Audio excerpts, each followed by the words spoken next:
Hello everyone. I'm so blessed and glad to be here again. And I really enjoy to worship God with all of you. First of all, I want to thank you to Pastor Fraser and Susan, and also all of you guys as a Elam Glasgow Church here. Because without you, without your support, without your prayer, we are nothing. We can walk in Indonesia very well. And thank you so much. And I really appreciate for all of your support and prayer for us, to us.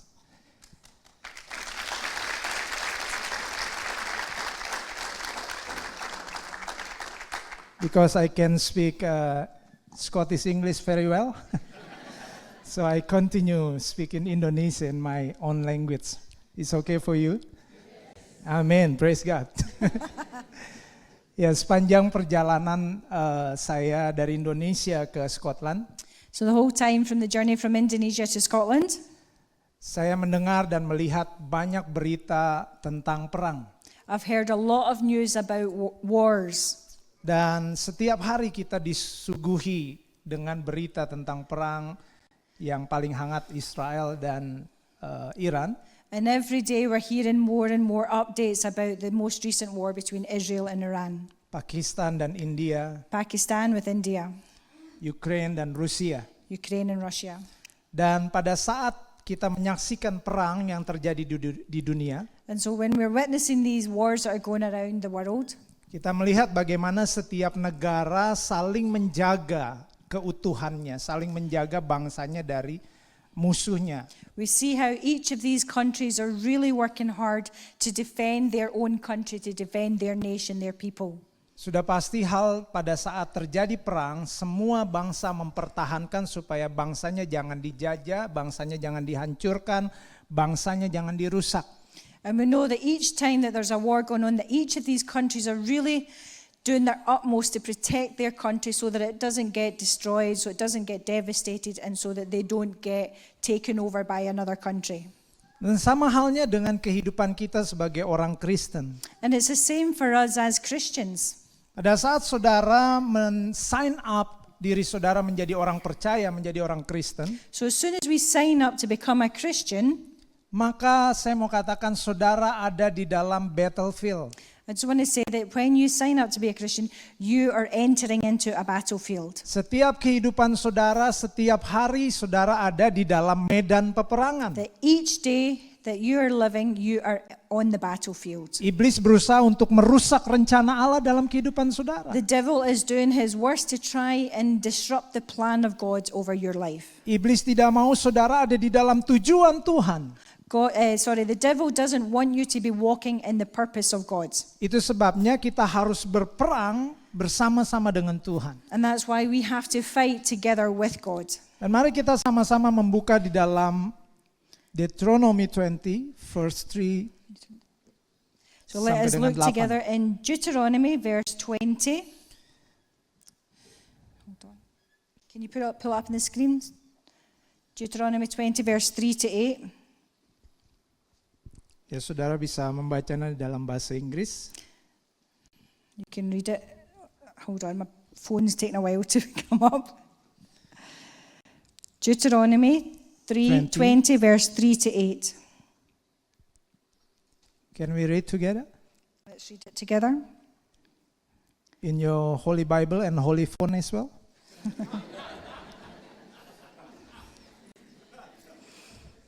Okay, got it.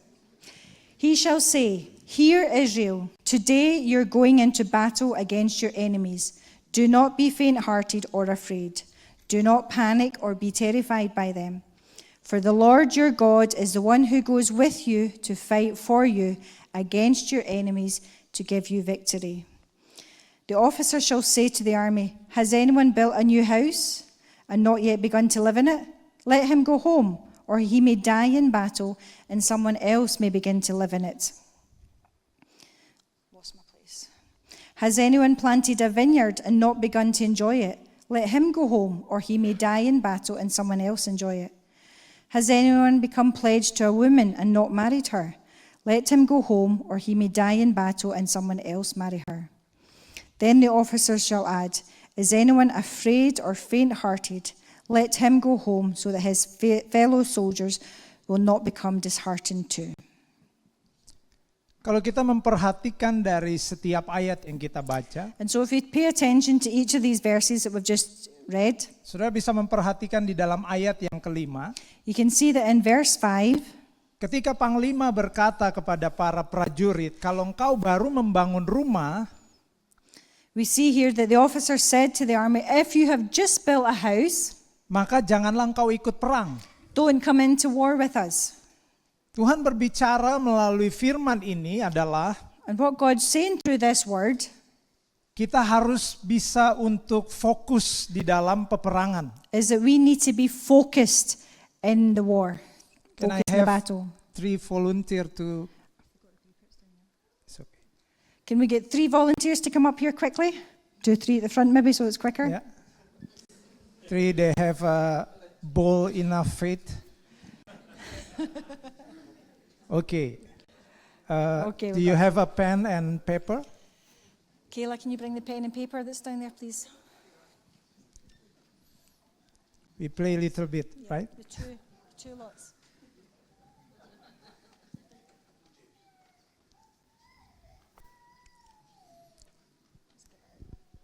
Quick. Okay, Fiji, take a bit of paper and a pen. Just rip it off the pad. Oke, satu orang bisa duduk sambil pegang, So one person is sitting, holding the apa-apa. pen and the paper. ya. Dan dua orang, salah satunya pegang kertas. And then somebody else is holding, so one person sitting with the pen and the paper, somebody else standing with the paper. Ya. Oke. Sekarang kalian ikuti apa yang saya katakan. And so I want you to do what I tell you to do now. Yang duduk tulis nama dan tanggal lahir kalian. So you have to, when you're sitting, you have to sit down, you have to write your name and your date of birth. Dan yang berdua tulis sama halnya nama dan tanggal lahir kalian, tapi sambil ngomong sambil jalan, tidak boleh lihat kertas. Okay, and you two that are standing here, you're not allowed to do it while you're standing. You have to walk and you have to talk while writing down your name and date of birth. Yeah. So walk quickly Tidak boleh while lihat you're kertas, talking. tidak boleh lihat Walk kertas. quickly. Walk Sambil quickly ngomong, and tidak talk boleh while lihat you're kertas. writing your name and your date of birth. Tidak boleh lihat kertas. Not allowed to look at the paper. Keep walking and talking. Ini contoh Okay. yang tidak taat. This is an example of disobedience. Dibilang tidak boleh lihat kertas, malah lihat kertas. You're not supposed to be looking at the paper as you write it. Jadi jadi saudara tulis tapi sambil ngomong dan tidak boleh lihat kertasnya sambil Okay, so you're tulis. supposed to be writing as you talk and not looking at the paper. We should have got the women up to do this. They'd have done a better job, right? Okay, that's great. Can you bring the papers up to us, please? Oke, Thank you. thank you. Torture's over. Thank you very much. Oke. Okay. So, from Mr. James, it was sitting on the chair. You can see that he's writing very neat. Ya, jadi yang menulis nama dan tanggal lahirnya yang duduk, So the one that was sitting, writing his name and date of birth. you can sit. Thank you so Thank much. you. Yang duduk menulis dengan baik dan tulisannya ada di dalam line. So we can see that he wrote his name nice and neatly, and he wrote within the lines. Tetapi yang nulis sambil jalan, sambil ngomong, tulisannya pasti akan keluar dari line-nya. And the ones that were walking and talking and writing at the same time, they're all over the place. Yang kita belajar di sini adalah ketika kita fokus, maka kita tetap ada di jalur. And so the point we want to get across here is when we are focused, we stay within the lines. Tapi ketika saudara tidak fokus, saudara terkena distract, maka saudara tidak akan pernah bisa ada di dalam line. But when we're not focused, then we're easily distracted and we don't stay within the lines. Itu sebabnya Tuhan mau saudara fokus kepada apa yang Tuhan mau saudara lakukan. And that's why God wants us to really be focused on what He's asked us to do. Dan prajurit ini disuruh pulang karena kalau dia ikut berperang dan tidak fokus, distrak, maka itu akan merugikan. And so these army officers were told to go home if they just bought a house because they would be distracted and they wouldn't be fully focused on the task in hand. Yang pertama bisa diklik. Here, we've got it.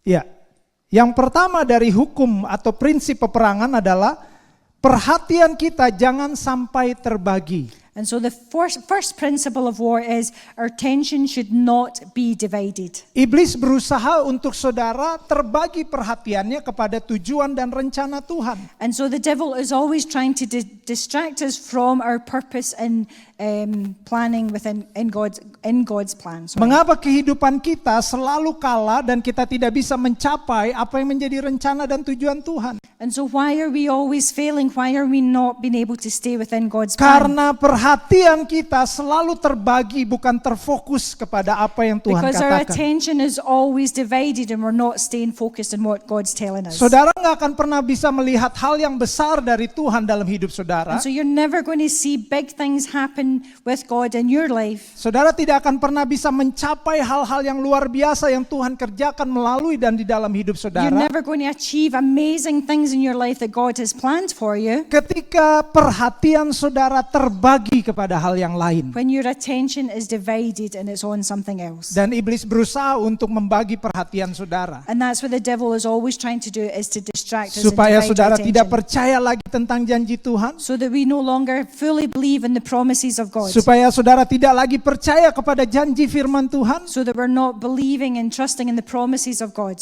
Maka disitulah letak di mana saudara akan menjadi lemah.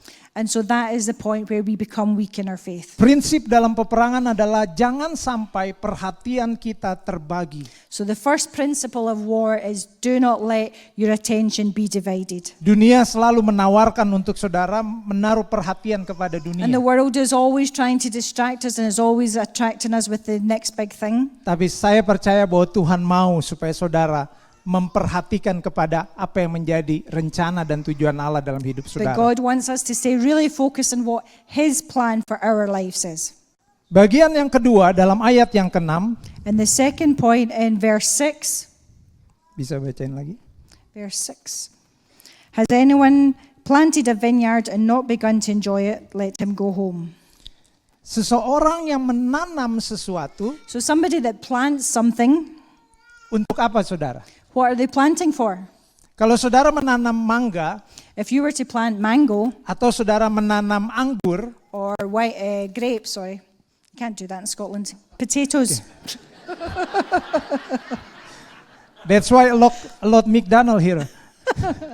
So maka kita menanam sesuatu karena ada yang diharapkan. We plant something and we have a hope that there's going to be a harvest.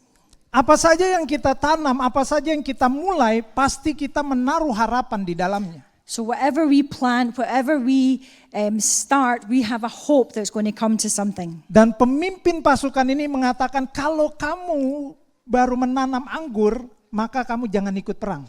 And so the officer in this text says, if you have planted something, don't come and join us in war.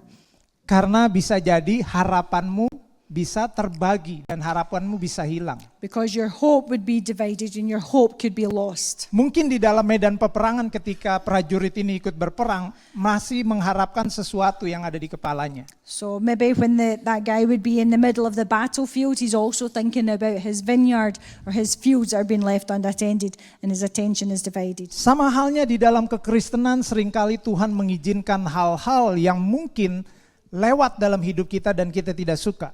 And so that also happens in our Christian walk. Sometimes God allows things to happen in our lives that we don't like. Dan Tuhan mau supaya kita menaruh harapan kepada Dia. But God wants us to put our hope in Him. Kita mau sama-sama melihat di dalam Amsal 23 ayat 18. And let us look in Prophet Proverbs 23 verse 18. 23 verse 18. I've done a screenshot so it's quicker. Okay, it says, therefore, there is surely a future hope for you, and your hope will not be cut off. Dan saudara perlu mengingatkan pada diri kita sendiri And so you need to remind yourselves bahwa walaupun kita harus mengalami pergumulan, that even though we have to go through these struggles, walaupun di dunia ini kita ada di dalam battlefield kita, even though in this world we are in our own battles constantly, firman Tuhan katakan bahwa ada masa depan, ada harapan di dalam kehidupan kita. the word of God says there is a hope and there is a future. Jangan mempercaya apa yang saudara lihat, So don't believe in what you can see, tapi percayailah apa yang firman Tuhan katakan. but trust in what God says. Jangan berdiri berdasarkan melihat situasi dan kondisi. Don't stand in what you can see and what the current situation is. Karena firman Tuhan katakan dalam Korintus, sebab hidup kami bukan karena melihat, tapi karena percaya. Because it says in Corinthians that we live not by what we can see, but what we believe. Seringkali kita kehilangan harapan karena kita lupa untuk selalu melihat kepada firman Tuhan. And so sometimes we forget because we are not always looking at what the word of God says. Sehingga kita lebih senang melihat, mendengarkan apa yang dunia katakan pada kita. And we're more inclined to listen to what the world is saying to us and what God's saying. Kita lupa bahwa Tuhan memberikan harapan di dalam kehidupan kita. And we forget that it is God that brings hope into our lives. Jangan sampai apa yang terjadi dengan Abraham. So don't let what happened to Abraham, Saya pernah katakan di tempat ini, and I'm sure I've said it here before, kita tahu bahwa Abraham disebut bapak orang percaya, we know that Abraham is known as the father of faith, bapak orang beriman, the father of faith. dipercaya oleh 3 agama, And he is accepted and received in 3 different faiths: Yudaisme, Judaism, Muslim, Islam, dan Kristen. and Christianity. Tapi tahukah saudara dalam Kejadian 16, But you know that in Genesis 16, Abraham mengalami kemerosotan iman. Abraham experienced a disintegration of his faith, if you like. Dalam Kejadian 12 Tuhan mengatakan bahwa dia akan memberikan anak kepada Abraham. In Genesis 12, God told him that he was going to provide him with a son, with offspring. Dan dalam Kejadian 13 Tuhan juga mengingatkan kembali bahwa dia akan memberikan keturunan kepada And in Abraham. Genesis 13, God reminded him again that he was going to bring offspring Dalam through Kejadian Abraham. 15 dia ingatkan lagi sampai 3 kali bahwa Tuhan akan memberikan keturunan kepada And then Abraham. in chapter 15, God told him again for a third time that he would give him a son, he would give Tapi him dalam offspring. Kejadian 16 ayat 2 But in Genesis 16, verse 2, dia lupa untuk mengingat janji Allah. he forgot to remember God's promise to him. Dia mempercayai apa yang Sarah katakan istrinya. And he put more trust in what his wife Sarah was saying. Sarah katakan, kau tahu bahwa Tuhan tidak memberikan kita keturunan. When she said, you know that God has not given us a son. Apa yang Sarah katakan itu kebenaran atau keadaan? And so what was Sarah saying? Was it the truth or was it the situation? Jawab. Was it the truth or was it the situation? He's asking. Hah? The situation. Situation is not truth. Seringkali kita kehilangan harapan karena kita melihat keadaan. And so often we lose our hope because we are looking at the situation around us. Kita tidak pernah berdiri di atas kebenaran. And we're not standing on the truth of the word. Ketika kebenaran tidak melekat, tidak hidup di dalam kehidupan kita, So the word is not living in our hearts, maka manipulasi mendominasi. then manipulation is going to dominate our lives. Itu sebabnya kita perlu kembali kepada firman Tuhan. And that's why it's so important that we come back to the word of God. Amin. Ketika saudara berdiri di atas kebenaran, And when we stand on the truth of the word, maka saudara akan melihat harapan ada di dalam Tuhan. then we will see our hope realized in God. Harapan diberikan oleh Tuhan supaya engkau melihat bahwa perbuatan Tuhan yang ajaib terjadi di dalam hidupmu. A hope that we have in God in order for us to see the amazing miracles of God happen in our lives. Tuhan menciptakan mata untuk kita melihat kenyataan. God has created our eyes to see the situation, Tapi Tuhan membangun mata iman saudara but He builds our eyes of faith untuk mempercayai dan setuju dengan firman Tuhan. to believe and agree with the word and the truth of God. Amin. Jangan sampai harapan kita hilang. So don't let our hope be lost. Mungkin saudara mendengar ada banyak berita.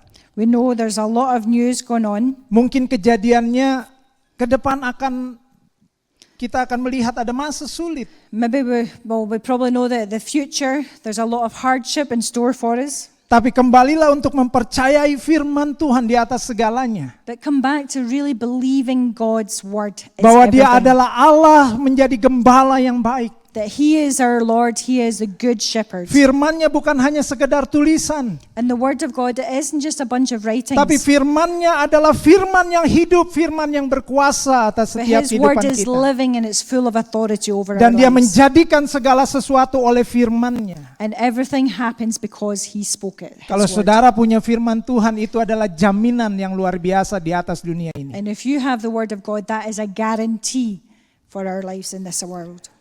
Prinsip yang ketiga dalam hukum peperangan And adalah so the third principle in the law of war, the principle of war is ayat 7, bisa bacain. in verse 7.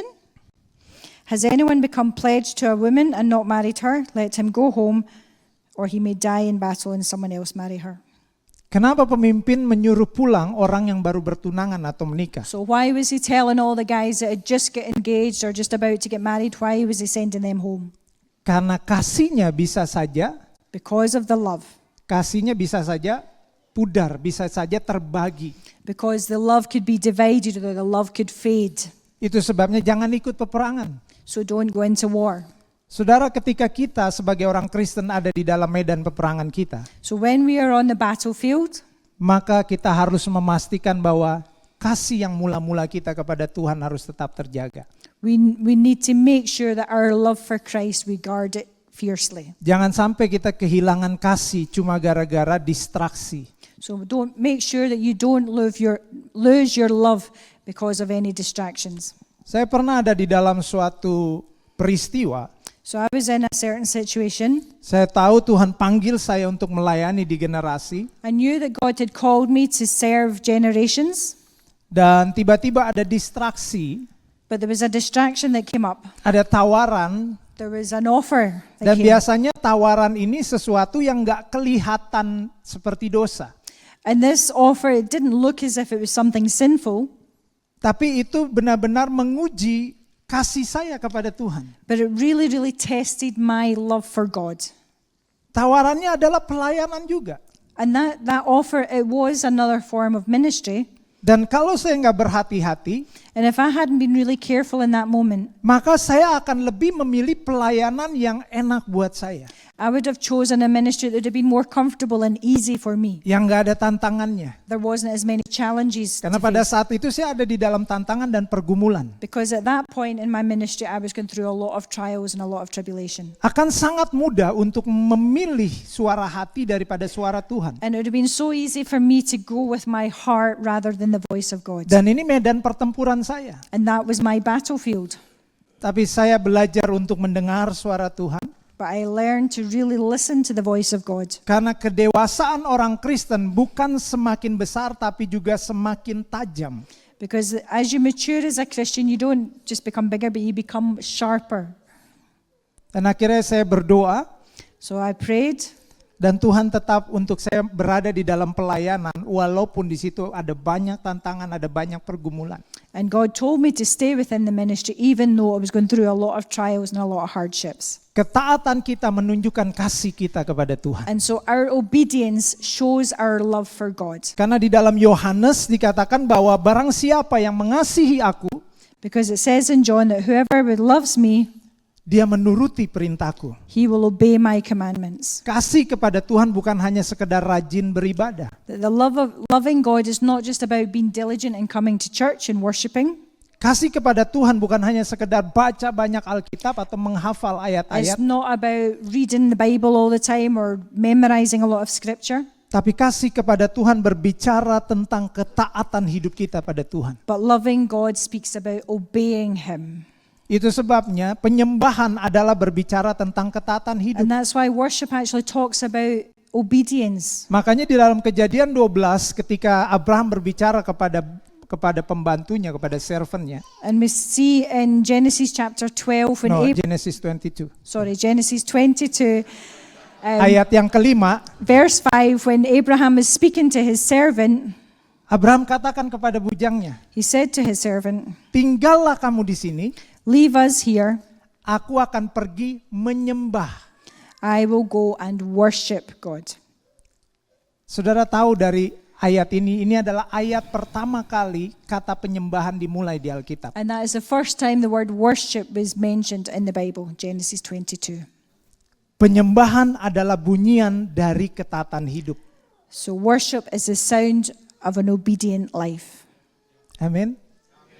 Dimanapun saudara bekerja, So wherever you work, apapun yang saudara lakukan, whatever you do, ketika saudara melakukannya untuk Tuhan, when you're doing it for God, saudara sedang menyembah kepada Tuhan. then you are worshiping God. Dan penyembahan itu adalah bentuk daripada kasih kita kepada Tuhan. And our worship is a sign of our love towards God. Kita bisa memenangi pertempuran dalam hidup kita And we can win in our battles di dunia ini in this world ketika saudara semakin mencintai Tuhan. when we are continually loving God more and more. Yang keempat, yang terakhir, And the fourth principle of war, the final one, ayat yang ke-18, in verse 18. di situ dikatakan apa? Can you read it? Yeah. 18. Verse, Deuteronomy. Okay, sorry.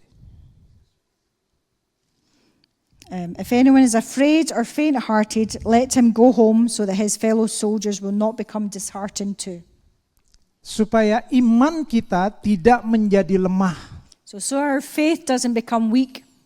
Orang yang tidak punya iman tidak bisa bertahan dalam pertempuran. People that don't have a lot of faith, they can't hold up in war. Tapi saudara tahu bahwa bagaimana iman timbul? But you know how faith grows? Dalam Roma katakan iman timbul dari pendengaran oleh firman Kristus. In Romans it says faith comes from hearing the word of God. Tapi bagaimana firman Tuhan itu bisa menguatkan kita? But how can the word of God strengthen us? Melalui ketika kita berhadapan dengan pergumulan, tantangan, dan penderitaan. It's when we face our struggles and our trials and temptations. Hati-hati dengan kenyamanan. So be careful about getting too comfortable. Karena kenyamanan seringkali banyak membunuh iman orang Kristen. Because comfort can kill the faith of many Christians. Jangan pernah berdoa sama Tuhan, So don't ever pray and ask God, Tuhan permudah hidupku. God make my life easier. Itu doa anak-anak. That is the prayer of a child. Tapi berdoalah kepada Tuhan, But pray this to God, perkuatlah imanku. strengthen my faith. Amin. Nah, seringkali bagaimana kita tidak bisa fokus. So many times we can't focus. Saya coba untuk cepat. I'm just trying to speed it up here. Karena saya tahu saudara mau cepat-cepat liburan dan hang out. Because I know that you're keen to get on with the rest of your day. Yang pertama adalah fokus. The first one is focus. Sorry. Next, that one. That one.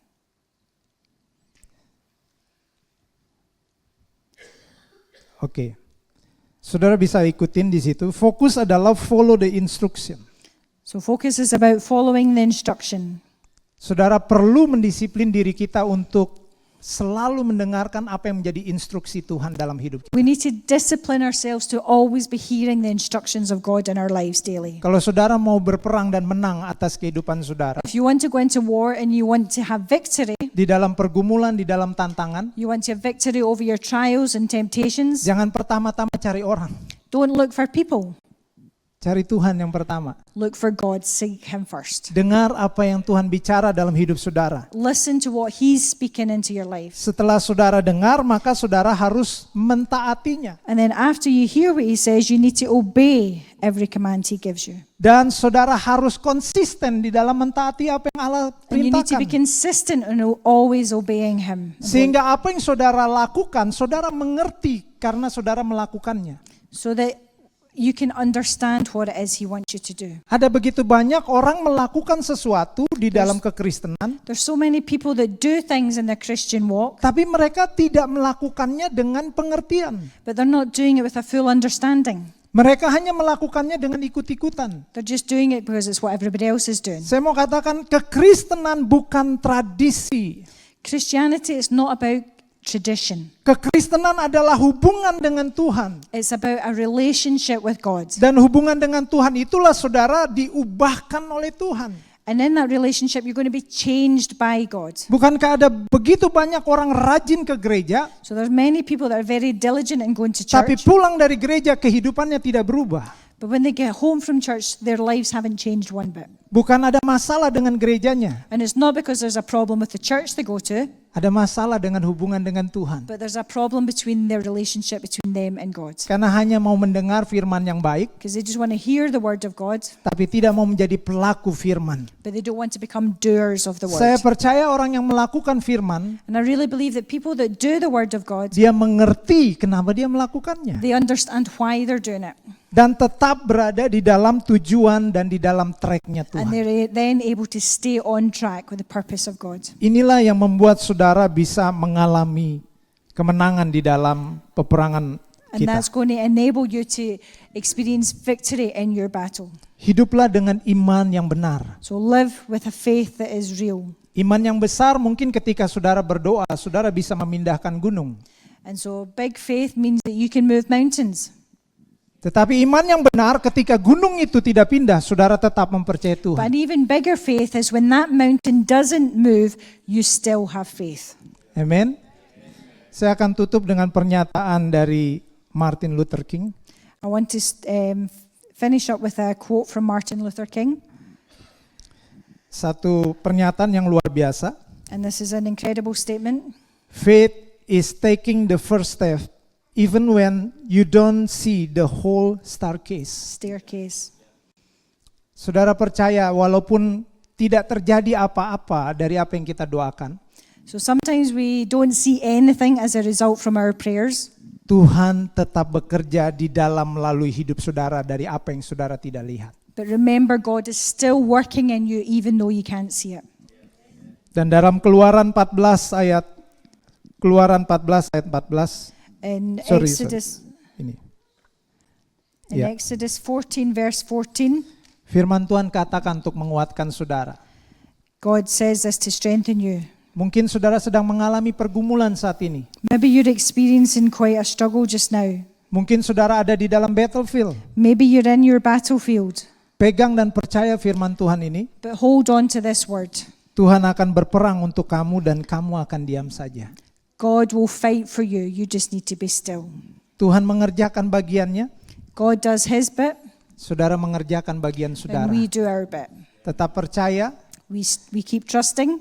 perhatiannya jangan terbagi, We keep our focused. harapan jangan sampai hilang, We don't lose our hope. kasih kita kepada Tuhan jangan sampai hilang, Our love must not fade, dan iman kita kepada Tuhan tetap berdiri teguh. and our faith must stand strong. God bless you. Mari kita berdoa. Let us close in prayer. Tuhan, terima kasih buat kebenaran firman-Mu. Father, we thank you for the truth of your word. Kami yang terbatas akan Tuhan kerjakan di dalam kehidupan kami yang tidak terbatas. We are restricted in what we can do, but you are not restricted, Lord. Roh Kudus Engkau yang memampukan kami Your Holy Spirit enables us and equips us untuk kami boleh menjadi pelaku-pelaku firman-Mu. so that we can become doers of your word, Sehingga kami boleh keluar menjadi seorang pemenang. so we can come out as victors, Bukan hanya menang satu kali, not just one victory, tapi menang berkali-kali. but continually be in victory, Lord, Karena Tuhan ada di dalam kehidupan because you kami. are in our lives. Datanglah kerajaan-Mu, May your kingdom come jadilah kehendak-Mu and your will be done atas setiap kehidupan kami. in each of our lives. Terpujilah Engkau Tuhan. We praise your name, Lord. Amin. Amen.